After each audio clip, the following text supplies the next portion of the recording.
Gepleýär Azatlyk Radiosu. Habarlar günneligi gepleşigimizi men Sehra dowam etdirýärin.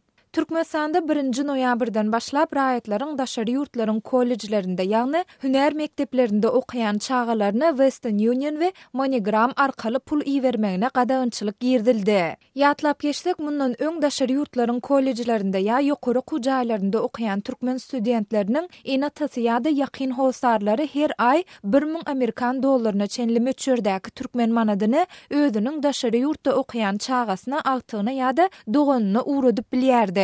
Munuň üçin Türkmenistanyň bank işgärleri studentin ýakyn howsarlaryndan beýleki resmi namalar bilen bir hatarda studentin şahsiýetini tasdiklayan dokumenti hemde onuň daşary ýurdun haýsy ýokary jaýynda ýa-da kollejinde okuyandygy hakynda Türkmenistanyň Migrasiýa gullugy we Bilim ministrligi tarapyndan berilen resmi namany talap edýärdiler. Azatlyk Radiosynyň ýurt içindäki çeşmeleriniň tasdiklamagyna görä, şu aýyň başyndan bäri gürrüň edilen resmi namalarda degişli uniwersitetiň studenti diýilip ýazylman, kollejiň okuwçysy diýilen ýazgy bolsa, onda Türkmenistanyň banklary raýatlaryň Western Union we MoneyGram arkaly daşary ýurtlara uratmak isleýän pul serişdesini kabul etmeýärler. Aşgabatda ýaşaýan ýazyjy we synçy Amanmurat Bugaýewiň sözlerine görä, bank işgärleri munyň sebäplerini çağasy daşary ýurtlaryň kollejlerinde, ýagny hüner mekdeplerinde däldi, diňe ýokary jaýlarynda okuyan enatalaryň pul serişdesini kabul etmek barada özlerine ýörite görkezmäniň berilendigi bilen düşündirýärler. Bu kollej ýokary okuwjy däl, bizim özümizde bar bolan hüner mekdebi, ýagny professional tehnik üçüncüleri deňleşdirilen okuwjy bize berilen görkezmede de ýurdun daşyny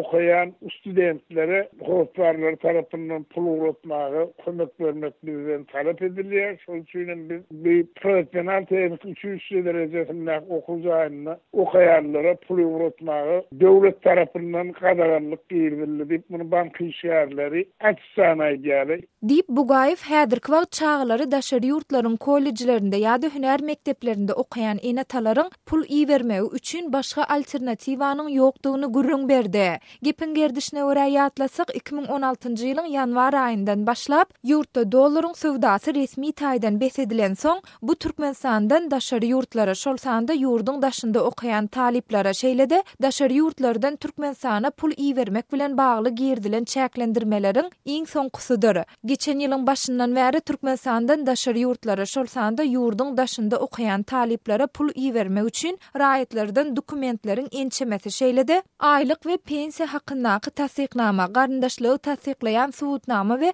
studentin okuyan ýerinden resmi namalar talap edilýär. Şol bir wagtda da studentleriň howsarlary daşary ýurtlara diňe özüniň ýazygda duran welaýatynaky banklaryň üstü bilen pul uradyp bilýärler. Şol bir wagtyň özünde türkmen häkimetleri we media serişdeleri bu çäklendirmeler hemde onuň Türkmenistanlara ýetirýän täsirleri barada häzirki güne çenli ilat köpçüligine düşünürşýärdi, maglumat bermän gelýärler.